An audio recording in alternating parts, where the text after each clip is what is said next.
দর্শক সবাইকে স্বাগত জানাচ্ছি সুরক্ষায় প্রতিদিন অনুষ্ঠানে প্ল্যানেটারি হেলথ একাডেমির সৌজন্যে এবং সঙ্গে রয়েছি আমি ডাক্তার অমিতা হাসান। আমরা আজকে অন্যান্য অনেক বিষয়ের মতো আরেকটি গুরুত্বপূর্ণ বিষয় নিয়ে কথা বলতে চাই, আর সেটি হচ্ছে চোখ।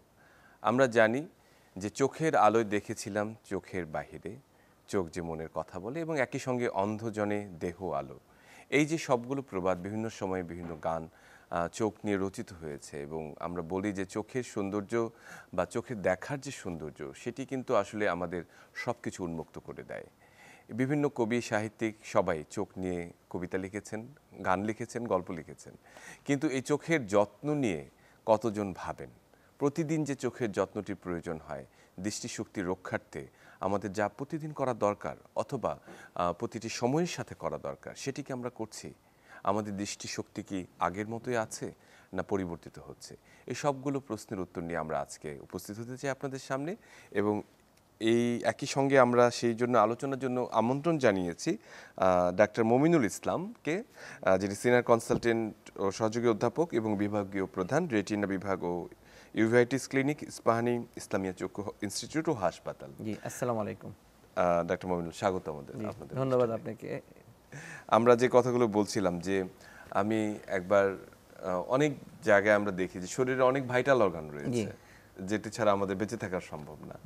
যদিও চোখ ছাড়া অনেকেই বেঁচে আছেন বা বেঁচে থাকা সম্ভব, কিন্তু চোখ ছাড়া বেঁচে থাকা আর বেঁচে না থাকার মধ্যেও কিন্তু অনেকেই তুলনা করে থাকে যে দৃষ্টি নেই, চোখ নেই, তার জগৎই দেখা হলো না।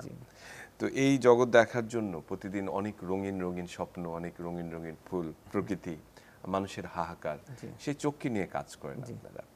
তো চোখের এই দৃষ্টিশক্তি রক্ষার্থে আসলে কি ধরনের যত্ন আমাদের প্রতিদিন হওয়া উচিত? আসলে চোখ একটি খুব মূল্যবান সম্পদ, আর যার নাই সেই জানে যে চোখটা কত গুরুত্বপূর্ণ। চোখের আসলে সুরক্ষার জন্য আমাদের যে জিনিসটা মানে প্রাথমিকভাবে যদি বলি যে আমরা যেটা করতে হবে যে আমরা সবসময় বাইরে গেলে বাসায় যখন আসি চোখটা পরিষ্কার, একদম চোখটাকে রেগুলার পরিষ্কার। অনেক সময় বাসায় এসে দেখা যাচ্ছে যে আমাদের অনেক সময় ব্যস্ত সময়ে কাজ মানে জন্য চোখটা পরিষ্কার রাখতে পারি না, চোখে পানি দিয়ে একটু চোখের ওয়াশ করা সেই জিনিসগুলো করি না। অনেক সময় আমরা বাসার মধ্যে অল্প আলোতে কাজ করি, পড়ালেখা করি, আমাদের চোখের মানে এটাকে বলে আমরা অকুলার হাইজিন। আমাদের এই ক্ষেত্রে যেটা করতে হবে যে আমাদের একটু ব্রাইট লাইট ইউজ করতে হবে। আর বর্তমান দিনে আপনারা জানেন যে মোবাইল ফোন স্ক্রিন টাইম এটা খুবই একটা গুরুত্বপূর্ণ। আমরা বেশিরভাগ সময় মোবাইল ফোনে ব্যবহার করি। অনেকে এসে বলে যে ডাক্তার সাহেব আমার তো এই কাজ, আমার তো জবই এটা। অবশ্যই তার জবকে আমরা রেসপেক্ট করি, কিন্তু চোখের অপ্রয়োজনীয় ব্যবহারগুলোকে কমানো যায়। তারপর এখনকার দিনের ছাত্রছাত্রীদের জন্য যেটা বলবো যে আমরা আগে যেমন পড়ালেখা করার জন্য টেবিল চেয়ার ব্যবহার করতাম, এখন আমি অনেকের সময় রোগীদের সাথে কথা বলে বাবা মা বলেন যে ওরা এখন টেবিল চেয়ারে পড়তে চায় না, শুয়ে শুয়ে পড়ে কিংবা বিছানায় পড়ে কিংবা মাটিতে পড়ে, মানে বিভিন্ন স্টাইলে, ফ্রি স্টাইলে পড়ে। মানে পড়ালেখা করার জন্য চোখের থেকে বইয়ের দূরত্বটা মিনিমাম 2 ফিট রাখা উচিত। এক্ষেত্রে চোখের উপর প্রেশারটা কম পড়বে, চোখটা ভালো থাকবে।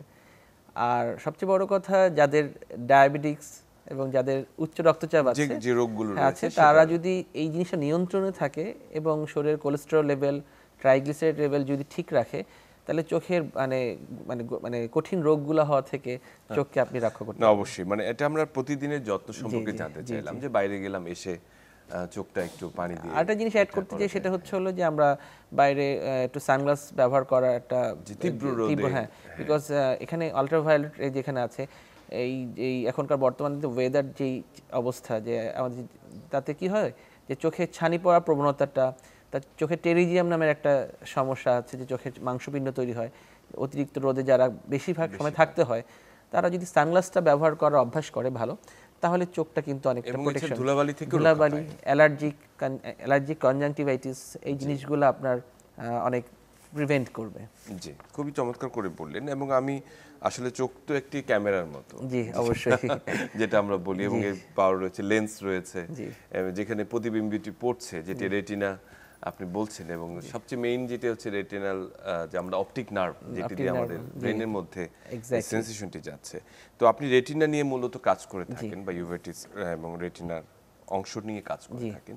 রেটিনার গুরুত্ব আসলে কতখানি চোখের দেখার ক্ষেত্রে? রেটিনা না, রেটিনার গুরুত্ব হচ্ছে হলো চোখের সবচেয়ে গুরুত্বপূর্ণ অংশ।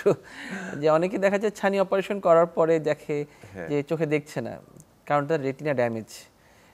সুতরাং রেটিনা ছাড়া আসলে দেখা সম্ভব না। রেটিনা হচ্ছে হলো ফিল্মের মতন। এখন ফিল্ম যদি ড্যামেজ থাকে চোখের ছবি তুলবে না। আমি সবসময় বলি যে চোখের রেটিনা হচ্ছে হলো ক্যামেরার ফিল্ম, আর ফিল্ম যদি ওয়াশ করার পরে যদি ছবি না আসে, তার মানে বুঝতে হবে যে আপনার চোখ মানে দেখছে না, ক্যামেরা দেখছে না।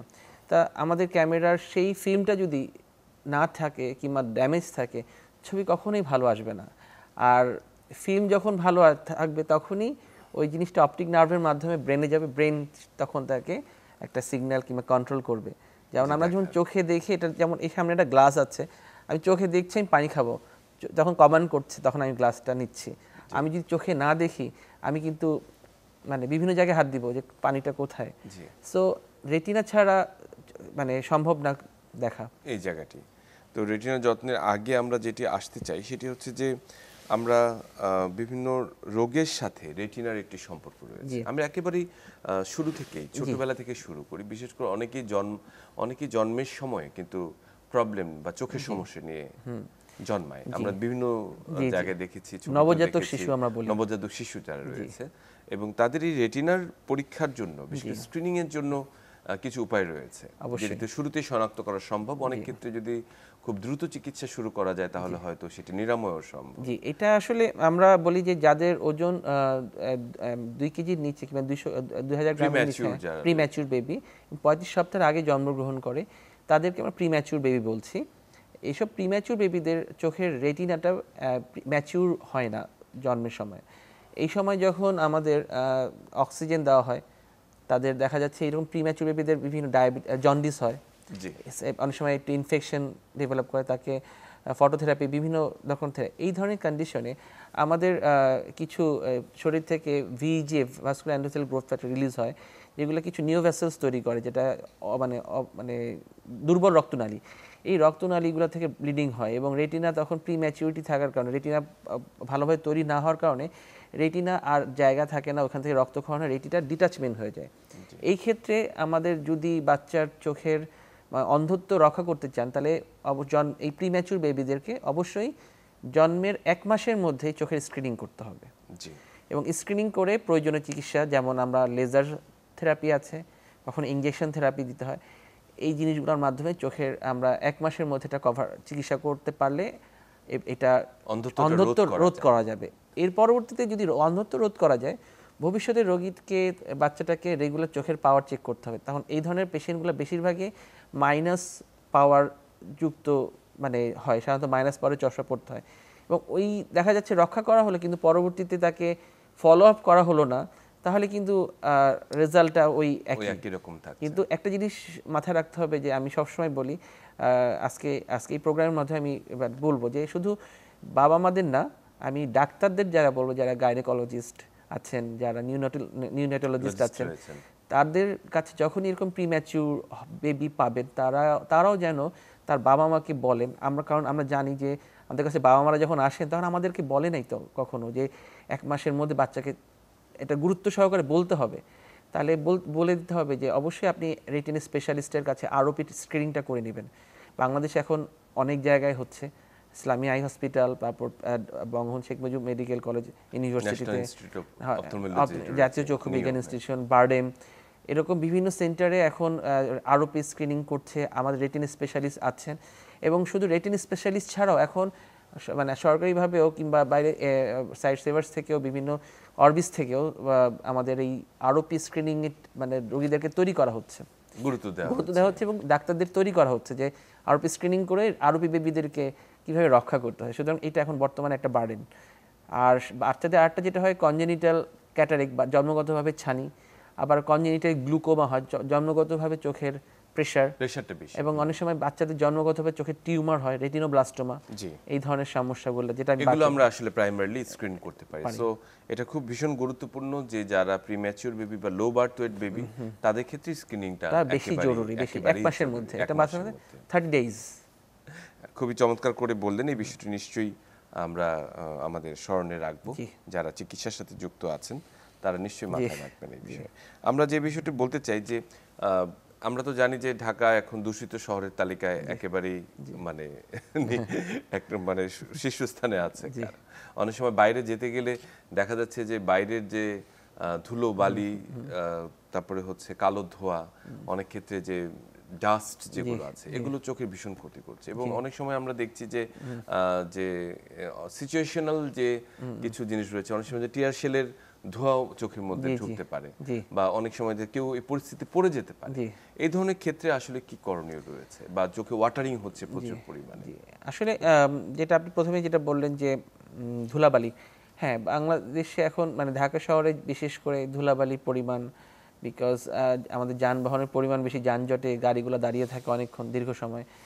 এটার যে কারণে অনেক সময় যেটা হয় চোখ জ্বালাপোড়া করে, এবং সবচেয়ে বড় যেটা হয় যে অ্যালার্জিক ডাস্ট অ্যালার্জিটা হয়। এই ক্ষেত্রে আমরা যেটা করতে পারি যে আমি প্রথমে বলেছিলাম যে আমরা যদি সানগ্লাস ইউজ করি, অনেক সময় সানগ্লাস ইউজ করতে অপছন্দ করে যে একটু মানে অন্ধকার লাগে, অনেকের অভ্যাস নাই, তারা এতে ক্লিয়ার 0 পাওয়ারের গ্লাস ইউজ করতে পারে প্রোটেকশন। এই ক্ষেত্রে আপনার যে ধুলাবালিগুলো আপনার কিছুটা হলো প্রোটেকশন দিবে। আর যেটা হলো টিয়ার সেলের কথা বলছেন, এই ধরনের ক্ষেত্রে চোখে পানি দেওয়াটা, মানে যদি এরকম হয় যে এরকম সিচুয়েশন, যে মানে রিসেন্টলি যে সিচুয়েশনটা গেল, এই ধরনের সিচুয়েশন যদি কেউ ভবিষ্যতে হয়, আল্লাহ না করুক, যে এই ধরনের সিচুয়েশনে যেটা করতে বলি যে চোখে প্রচুর পরিমাণে পানি দিলে এই সমস্যার সমাধান, পানি দিলে এই সমস্যার, এবং এই জায়গাগুলো এড়িয়ে চলাটাই ভালো। আর সবচেয়ে বড় কথা হলো যে আমরা যেটা করতে পারি, যেটা মানে সাথে যে আমরা যে যানজটের সময় যে গাড়ি স্টার্ট দিয়ে রেখে দিই দীর্ঘ সময় ধরে, এখানেও যদি আমরা একটু মানে মিতব্যয়ী হই, যে না আমরা জ্বালানিটাও রক্ষা করি, গাড়িতে স্টার্ট ধোঁয়াটাও কম হচ্ছে। বাইরের দেশগুলোতে দেখেছি যে যখনই সিগন্যাল হয় তখনই তারা স্টার্ট বন্ধ করে দেয়। যখন এই ক্ষেত্রে আমরা একটু খেয়াল করতে পারি আমরা নিজেদের সচেতনতার জন্য। ভালো চমৎকার। শুধু রোগী খালি মানুষ যারা বাইরে তারাই নিজের প্রোটেকশন নেবে, আর যাদের গাড়ি আছে কিংবা যারা কারের ঘোরাফেরা করছে তারাও কিন্তু এটা সচেতন হতে পারে। এক্ষেত্রে একটু আমাদের ঢাকা শহর পরিবেশটাও কিছু খুব চমৎকার করে বললেন। আমরা খুবই মানে একই সঙ্গে চোখের চিকিৎসা এবং পরিবেশের প্রতি যে ভালোবাসাও আমাদের দেশটা। আচ্ছা, আমরা একটি খুব গুরুত্বপূর্ণ কথা বলতে চাই যে বিভিন্ন রোগের সাথে দেখা যাচ্ছে যে চোখের একটি সংযোগ রয়েছে। অবশ্যই। তো আমরা চোখের যে স্বাভাবিক, আমরা বয়সের সঙ্গে যে চোখের যে পরিবর্তন হয়, যেন আমরা বলি যে বয়স যখন 40 হচ্ছে তখন হচ্ছে চালসে বা রিফ্র্যাক্টরি এরর, এটা সবচেয়ে কমন। যেটা আমরা অনেক ক্ষেত্রে বাচ্চাদের ক্ষেত্রে দেখা যায় স্কুলে যাচ্ছে কিন্তু সে দূরের বোর্ডের লেখা দেখতে পাচ্ছে না, শিক্ষকরা বিরক্ত হচ্ছেন, বাসায় বলছে সে কেন বুঝতে পারছে না। অনেক সময় আমরা এটা ভেবেই নেই না যে তারও চোখের সমস্যা হতে পারে। তো এই যে রিফ্র্যাক্টরি এররটা নিয়ে আমি আগে কথা বলতে চাই, তারপর অন্যান্য বিষয় নিয়ে আসবো। যে চোখের এই যে পাওয়ার জনিত যে সমস্যাগুলো রয়েছে, সেই জায়গাগুলোকে আসলে কিভাবে স্ক্রিনিং করা যায়? আসলে আমাদের রিফ্র্যাক্টিভ এরর এখন বর্তমানে সবচেয়ে বেশি হওয়ার অন্যতম একটি কারণ হলো আমাদের স্ক্রিন। বাচ্চার প্রচুর পরিমাণ মোবাইল ফোন ব্যবহার করে। আর আগেকার দিনে বাবা মারা দুজনেই কিন্তু চাকরিজীবী ছিলেন না। বর্তমান দিনে বাবা মারা দুজনেই চাকরিজীবী থাকেন বেশিরভাগ পরিবারে, এবং বাচ্চারা বেশিরভাগ সময় দেখা যাচ্ছে যে তাদের যে গার্জিয়ান তারা দেখা যাচ্ছে যে সেইভাবে খেয়াল করতে পারছে না মোবাইল ফোন টিভি দিকে। এতে কিন্তু আপনার রিফ্র্যাক্টিভ এরর ডেভেলপ করছে। আমাদের যেই বয়সে আপনার দূরে দৃষ্টি তৈরি হওয়ার কথা, সেই সময় আমরা ছোট জায়গার মধ্যে দৃষ্টিকে আমরা সীমাবদ্ধ করে ফেলেছি। তা যেমন মনে করেন যে আমরা বলি যে বাচ্চাদেরকে গ্রিন, বাইরে মাঠে নিয়ে যেতে বলি, গ্রিন দেখতে বলি, মানে সবুজ চোখের রেটিনাকে স্টিমুলেট করে। আমরা বাচ্চাদেরকে যদি সপ্তাহে 3টা দিন পার্কে নিয়ে যেতে পারি, হ্যাঁ, সেই ক্ষেত্রে বাচ্চাদের ভিশন কিন্তু এই রিফ্র্যাক্টিভ এরর কিছুটা হলেও প্রিভেন্ট করে, রিসার্চে বলছে। আর আপনি কীভাবে বুঝবেন যে বাচ্চার চোখে সমস্যা আছে, এটা যদি আমি একটু শর্ট করে বলি, যে বাচ্চা বারবার চোখ পিটপিট করবে, আর চোখ ঘষাঘষি করবে, যে কারণ সেই ধারণা যে চোখ ঘষলে মনে পরিষ্কার দেখতে পাবে। আর আপনি বাচ্চাকে টিভির সামনে নিয়ে যাবেন, বাচ্চা মানে পিছনে নিয়ে যাবেন, বাচ্চা বারবার আস্তে আস্তে করে টিভির সামনে চলে যাবে। চোখ কারো কিছু বাচ্চাদের দেখবেন যে ছোটবেলায় একটা চোখ হঠাৎ করে বেঁকে যাচ্ছে। আচ্ছা। আমরা যেটা বলি বাংলা ভাষায় টেরা হয়ে যাচ্ছে, স্কুইন্ট, হ্যাঁ, এটা আমরা মানে সাধারণ মানুষের টেরা বলা হচ্ছে। এই ধরনের সিচুয়েশন যখন আপনি ডেভেলপ হবে তখন আপনাকে অবশ্যই বুঝতে হবে যে চোখের রিফ্রেক্টিভ এরর কোনো চোখের পাওয়ারের কোনো প্রবলেম আসছে। অবশ্যই শিশু চক্ষু রোগ, আমাদের এখন চোখের বিভিন্ন বিভাগ আছে, মানে শিশু পেডিয়াট্রিক অপথলমোলজিস্টও আছে। সকল ডাক্তার দেখেন, যদি না থাকেন পেডিয়াট্রিক অপথলমোলজি তাহলে চোখের ডাক্তার দেখিয়ে অবশ্যই চোখের পাওয়ারের চিকিৎসা করতে হবে, পরীক্ষাটি করে, এবং ওই সময় বলে দেয় কিন্তু মোবাইল ফোনটা তার জন্য একদম ব্যান্ড, না হলে এটা পাওয়ারটা বাড়বে। অনেক সময় ডাক্তার সাহেব আমার বাচ্চার চোখের পাওয়ারটা দিন দিন বাড়ছে, তাকে বলে দেওয়া হচ্ছে যে আপনাকে এখান থেকে দূরে থাকতে হবে, কিন্তু যেহেতু সে থাকছে, এবং আমি বলবো বাবা মাদেরকেও বলবো যে তারাও দেখা যাচ্ছে বাচ্চাকে সামনে রেখে নিজেরাও মোবাইল ফোন, মনে সময় ডিভাইসটি দিলে দেখা যাচ্ছে তারাও বাচ্চাটি শান্ত থাকছে, সেও নিজেও কাজ করতে ডিভাইস করতে পারছে। এবং আজকালকার সময়ে কিন্তু তাদের নিয়ন্ত্রণ করা ভীষণ কঠিন, বিশেষ করে আপনি দেখতে পাচ্ছেন যে এই সময় ডিভাইস বিহীন ভাবে থাকাটা কতটা জটিল হয়ে যাচ্ছে। এই যে 5 দিন যে এটা খুব বেশি কঠিন না, আমরা এই 5 দিন যে নেটওয়ার্ক ছিল না, বাচ্চারা কিন্তু ঠিকই ছিল, তা এটা চেষ্টা করলেই পারা যাবে, কারণ বাবা মারাও ব্যস্ত ছিলেন না নেটওয়ার্কের ভিতরে, তারাও সন্তানদেরকে সময় দিয়েছে, সন্তানরা বাবা মাকে সময় দিয়েছে। যথার্থ বলেছেন। আমরা বলি যে চোখ দেখে রোগ বোঝা যায়, চোখ দেখে রোগ বোঝা যায়। কি কি রোগ আপনারা বুঝতে পারেন চোখ দেখে?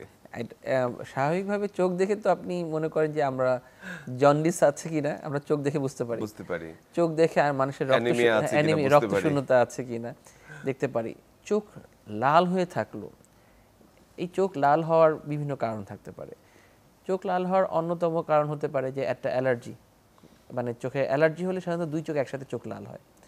আর যদি এক চোখ লাল হয় এবং তার সাথে রোগী যদি বলে তীব্র ব্যথা হচ্ছে, আলোর দিকে তাকাতে পারে না, তাহলে আমরা বলবো চোখের প্রদাহ, মানে আমরা যেটাকে চোখের প্রদাহ কিংবা কনজাংটিভাইটিস একটা হতে পারে, চোখ ওঠা। কিন্তু কনজাংটিভাইটিসে যেটা হয় যে ক্যাতর হয়, কিন্তু ব্যথাটা খুব বেশি হয় না, খালি ক্যাতরের সাথে চোখটা একটু খচখচ করে, চোখটা একটু পানি পড়ে, এই সমস্যা। কিন্তু যদি সাথে তীব্র ব্যথা হয়, আলোর দিকে তাকালে একদম ব্যথাটা আরও বেড়ে যাচ্ছে, এই ধরনের কন্ডিশনে আমরা বলি ইউভিআইটিস, এটা একটা। তারপরে চোখ কোনো কারণে একটা জায়গায় লাল হয়ে আছে, একটা পোর্শন চোখে মাইল্ড ব্লিডিং হয়েছে, অনেক সময় অনেকের জোরে হাঁচি কাশি দিল কিংবা কোষ্ঠকাঠিন্য, কিংবা চোখে মানে তার উচ্চ রক্তচাপ হয়তো বা আছে, এই ধরনের কারণে অনেক সময় চোখে ব্লিডিং হয়, মানে দেখা যাচ্ছে যেটাকে বলে সাবকনজেন্টিভাল হেমোরেজ।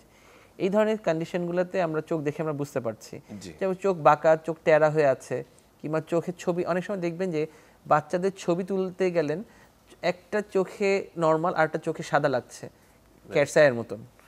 এই ধরনের কন্ডিশনে চোখ দেখে আমরা বুঝতে পারছি যে এই বাচ্চার হয়তো বা চোখের ভিতরে কোনো টিউমার কিংবা কোনো চোখের কোনো গ্লো, মানে যেটা ফান্ডাস যে গ্লোটা দেয়, সেই গ্লোটা যদি আমরা না পাই, তখন আমরা একটা চিন্তা করতে পারি যে চোখের ভিতরে টিউমার আছে কিনা, অন্য কোনো রোগ আছে কিনা।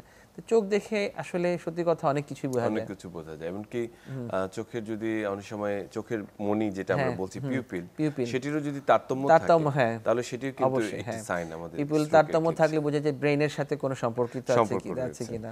যাক, আমরা চোখের সাথে অনেক কিছু যুক্ত। তা আমরা যে রোগটি সবচেয়ে বেশি চোখের নীরব ঘাতক, যে দুটি রোগ, সেটি একটি সবচেয়ে কমন, আমরা বলি যে উচ্চ রক্তচাপ এবং ডায়াবেটিস, আরেকটি ছিল গ্লুকোমা, আর গ্লুকোমা যেটি আসলে নীরবে নিভৃতে চোখের ক্ষতি করে যাচ্ছে।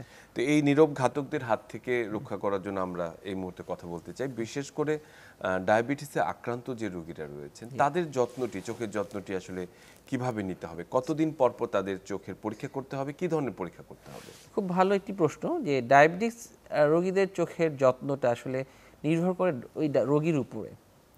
এখন ওই রোগীকে জানতে হবে কিংবা ওই মানুষটিকে জানতে হবে তার ডায়াবেটিস আছে কিনা, এক নম্বর।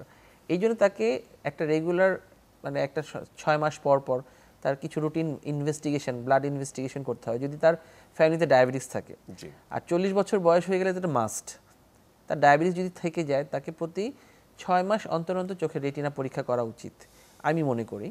কারণ হলো যে সে ডায়াবেটিস যদি অনিয়ন্ত্রিত থাকে তাহলে তো 3 মাস অন্তর অন্তর। কারণ হলো ডায়াবেটিস হলে চোখের যেই রক্তনালীগুলা আস্তে আস্তে ওগুলো দুর্বল হয়ে যায়, ওখানে কিছু ব্লিডিং স্পট তৈরি হয়, কিছু কিছু জায়গায় রক্তনালীগুলো ড্যামেজ হয়ে যায়, ওই জায়গাগুলোতে নতুন কিছু দুর্বল রক্তনালী তৈরি হতে থাকে। ওই দুর্বল রক্তনালী থেকে যে কোনো সময় রক্তক্ষরণ হতে পারে। ডায়াবেটিসের অনেকগুলো স্টেজ আছে ডায়াবেটিস হলে, যে এখন হচ্ছিল প্রলিফারেটিভ, নন প্রলিফারেটিভ স্টেজ আছে। এবং ডায়াবেটিস হলে প্রথমেই একটা মানুষ হঠাৎ করে সাডেনলি কম দেখছে, রক্তক্ষরণ যে হচ্ছে তার জন্য না। ডায়াবেটিস রোগীদের হঠাৎ করে দেখবেন যে কমপ্লেন করছে যে ডায়াবেটিস অনেক বছর, হঠাৎ করে সকালবেলায় এসে বলছে যে আমি তো দেখছি না। একটা মানুষকে দেখছে তার মুখমণ্ডলের অর্ধেক দেখছে, অর্ধেক দেখছে না। এই ধরনের ক্ষেত্রে যেটা বলে ডায়াবেটিস মানে ম্যাকুলোপ্যাথি, যেটা ম্যাকুলার ইডিমা, চোখের রেটিনার মধ্যে চোখের একটা খুব গুরুত্বপূর্ণ জায়গা আছে, এটাকে ম্যাকুলা। আমি রোগীদেরকে বুঝাই এইভাবে যে বাংলাদেশের রাজধানী ঢাকা, চোখের রাজধানী হচ্ছিল ম্যাকুলা। মানে এটা আমি রোগীদেরকে বুঝানো সেন্টার। তা এই জায়গাটা যখন কোনো সমস্যা হবে, আপনার চোখের দৃষ্টি সাডেন ফল করে যাবে। এবং ডায়াবেটিস রোগীদের, অনিয়ন্ত্রিত ডায়াবেটিস রোগীদের ওই জায়গাটায় এসে পানি জমে, ফ্লুইড অ্যাকুমুলেশন হয়, যেটাকে বলা হয় আমাদের ম্যাকুলার ইডিমা। এটা হচ্ছে প্রায় একটা স্টেজ আছে, একটা প্রথম ধাপ। অনেক সময় দেখা যাচ্ছে এটা ছাড়াও চোখের ভিতরে মানে নন প্রলিফারেটিভ, যেটাকে বলা হয় কিছু কিছু মাইক্রো অ্যানিজম থাকে। ওই ধরনের কন্ডিশন হলে আমরা রোগীদেরকে বলি আপনি কিন্তু এখন অ্যালার্ট হয়ে যান, আপনি নিয়ন্ত্রণ নাই। HbA1cটা আমরা রেগুলার চেক করি, যার HbA1c দেখা যাচ্ছে যে 8-এর বেশি থাকে সব সময়, তার আরও বেশি থ্রেটেনিং, তাদের বেশি খারাপ হওয়ার সম্ভাবনা থাকে। আবার যেসব মারা বাচ্চা পেটে থাকা অবস্থায় ডায়াবেটিস থাকে, তাদের কিন্তু এই ডায়াবেটিস রেটিনোপ্যাথি হওয়ার সম্ভাবনা অনেক বেশি থাকে। কারণ হচ্ছে হলো এরা ডায়াবেটিস নিয়ন্ত্রণ করতে পারে না, বাচ্চাকে টেক কেয়ার করতে পারে না। এইসব ক্ষেত্রে আমাদের কিছু চিকিৎসার ব্যবস্থা আছে, সেই জিনিসগুলো আমরা সেই অনুযায়ী স্টেপ বাই স্টেপ চিকিৎসায় যাই। আমরা আসবো সেই বিষয়টিতে। একই সঙ্গে আমরা যেটি বলছিলাম যে উচ্চ রক্তচাপের কারণেও চোখের যে ধারাবাহিক ক্ষতিটি হয়, যে রেটিনোপ্যাথি হচ্ছে, তার ধারাবাহিক রয়েছে অনিয়ন্ত্রিত উচ্চ রক্তচাপ, সেটির কি ধরনের প্রভাব রেটিনার উপর পড়ে? অনিয়ন্ত্রিত উচ্চ রক্তচাপ যেটা হতে পারে, চোখে অনেক সময় আমরা দেখা যাচ্ছে ব্লিডিং হতে পারে, দেখা যাচ্ছে ওই উচ্চ হাইপারটেনশন একটা অন্যতম কারণ। তাছাড়া চোখের মানে শরীরের রক্তনালীতে যদি কোলেস্টেরল লেভেল বেশি থাকে, বেড়ে যায়, কিংবা ট্রাইগ্লিসারাইড লেভেল বেশি থাকে, তাদেরও চোখের ভিতরে স্ট্রোক করে, মাইল্ড স্ট্রোক, যেটাকে আমরা সময় বলি central retinal vein occlusion. Branch একটা রেটিনা একটা ব্রাঞ্চ ভেসেলস ড্যামেজ হলো কিংবা অবস্ট্রাক্ট হলো, দেখা যাচ্ছে চোখের অর্ধেক দেখছে না, কিংবা চোখের মানে ভিতরে একদম ঘোলা দেখছে। যখন এই স্ট্রোকটা করে চোখের ভিতরে পানিও যে সে জমে, রেটিনার লেয়ারে লেয়ারে সে পানি জমে যায়, তখন চোখের যে সিগন্যালগুলো পাস করার কথা সেটা হচ্ছে না, তখন সে মানে কোনোভাবেই দৃষ্টিটা ইমপ্রুভ হওয়ার সম্ভাবনা থাকে না। এই ধরনের রোগগুলোতে আমরা প্রাথমিক যে চিকিৎসাগুলো দেওয়ার সাথে সাথে একটা জিনিস মাথায় বলে দিই, যেটা রেগুলার ফলো আপে থাকতে হয়। কারণ আমরা চিকিৎসা দিয়ে দিলাম, সে একটু ইমপ্রুভ করলো, কিন্তু পরবর্তীতে আর ফলো আপে থাকলো না, এটা যদি না করে ভবিষ্যতে এটা আরো ড্যামেজ হতে পারে। না, আমরা খুব চমৎকার কথা শুনলাম, বিশেষ করে ডায়াবেটিস এবং উচ্চ রক্তচাপ এবং গ্লুকোমার কথা বললেন। সেটির যারা রয়েছে তাদেরকে নিয়মিত একটি স্ক্রিনিং বা চেক আপের আওতায় আসতে হবে। আমরা আসলে এই ডায়াবেটিস এবং উচ্চ রক্তচাপে আসলে আমাদের কিরকম সতর্ক থাকা দরকার সে বিষয়ে কথা বলেছি। আমি একটি গুরুত্বপূর্ণ বিষয়ে কথা বলতে চাই, সেটি হচ্ছে আঘাতজনিত যে চোখের সমস্যাগুলো হচ্ছে। বিশেষ করে দেখা যায়, বিশেষ করে বাচ্চারা অনেক সময় খেলাধুলার সময় ছোড়াছুড়ি করছেন, অনেক সময় কর্নিয়া আঘাত লাগছে, চোখটি নষ্ট হয়ে যাচ্ছে। অনেক সময় যে সাম্প্রতিক সময় দেখেছেন যে অনেক সময় পিলেট অথবা কোনো কিছু অংশ যে চোখের ভিতরে চোখের দৃষ্টিশক্তি নষ্ট করে দিচ্ছে, অ্যাক্সিডেন্টাল সমস্যা হচ্ছে। এই ধরনের ক্ষেত্রে আসলে আপনারা কি করে থাকেন? আসলে আমি সবসময় বলি বাচ্চাদেরকে, আমি নিজেও আমার নিজের যখন বাচ্চাদের হাতে কোনো শার্প ইনস্ট্রুমেন্ট দেখি, আমার মানে মানে সাবকনশিয়াস মাইন্ড থেকেই আমার হঠাৎ করে ওদের কাছে হাত চলে যায় যে ডোন্ট টাচ ইট। এটা অভ্যাসটা বাচ্চাদের বাসা থেকেই করতে হবে। আমরা অনেক সময় বাচ্চাদের পাই, দেখা যাচ্ছে যে পেন্সিল, কলম কিংবা কেচি, এই জিনিসগুলো দিয়ে ইনজুরি নিয়ে আসে, এবং এমনকি খাতা সেলাই করার যেই ওগুলো অনেক সময় চোখে আঘাত লাগে। এই ধরনের জিনিসগুলা বাচ্চাদের ইয়ে থেকে দূরে রাখতে হবে। আরটা হচ্ছে লেজার লাইট। দেখা যাচ্ছে এখন লেজার লাইটটা খুব অ্যাভেলেবেল হয়ে গেছে। আমি কিন্তু বেশ কিছু পেশেন্ট রেটিনাতে পেয়েছি যে লেজার লাইট একজন বাচ্চা আর একজন বাচ্চাকে মেরেছে চোখের। ওই যে বললাম যে বাংলাদেশের রাজধানী ঢাকা, চোখের রাজধানী ম্যাকুলা, রেটিনাতে ম্যাকুলাতে বার্ন করে দিয়েছে। অনেকটা মনে করেন যে ওই যে সূর্যগ্রহণ চন্দ্রগ্রহণ দেখলে যে এক্লিপস বার্ন হয় না, ঠিক অনেক সময় লেজার লাইটও কিন্তু এরকম হয়। এই জন্য বিপজ্জনক, ওদের হাতে দেয়া একেবারে লেজার লাইট কখনো উচিত না, এবং এটা দেখে কোনো খেলা জিনিস না। কারণ এখনকার লেজার লাইট অনেক সময় দেখবেন যে ফেসবুকেও অ্যাড দেয় যে এই লেজার লাইট দিয়ে দেখা যাচ্ছে কোনোটা সুতার মধ্যে মানুষ সুতা কেটে যাচ্ছে, তারা কি পরিমাণ লেজারের যে এটা চোখ, বাচ্চারা তো বাচ্চাদের চোখে মারে। হ্যাঁ, এই ধরনের ক্ষেত্রে লেজার লাইট বাচ্চাদেরকে কিনতে দেওয়া যাবে না, এবং বাচ্চাদেরকে অনেক সময় বন্দুক কিনে দেয়, বন্দুকের সাথে ছোট বলে কিনে দিতে পারেন অবশ্যই না, কিন্তু বন্দুকের গুলিগুলো সরিয়ে ফেলেন, গুলি দেওয়ার দরকার নেই। আমিও আমার বাচ্চাদেরকে অনেক সময় যদি কিনে দিই বন্দুকের গুলি দিই না, গুলিগুলো আগে ফেলে দিই, বন্দুকটা হাতে দিয়ে দিই খেলার জন্য। কিন্তু এই ধরনের একটু সচেতন থাকতে হবে। আর যেটা হলো যেটা বলেন পিলেট, হ্যাঁ এই ধরনের ক্ষেত্রে অবশ্যই রেটিনার ভিতরে যদি থেকে থাকে, আমরা এই ধরনের সমস্যা হলে প্রথমে যে কাজটা করি যে কি হয় চোখটা পরীক্ষা করে দেখি চোখে ব্লিডিং, ভিতরে হেমোরেজ হচ্ছে, ইনজুরি, ট্রমাটিক ইনজুরি। এই ধরনের হেমোরেজ হলে আমরা প্রথমেই যে কিছু মেডিসিন দিয়ে চোখের ব্যথা কমানোর চেষ্টা করি, এবং তখন আমরা চোখের আলট্রাসোনোগ্রাফি করি।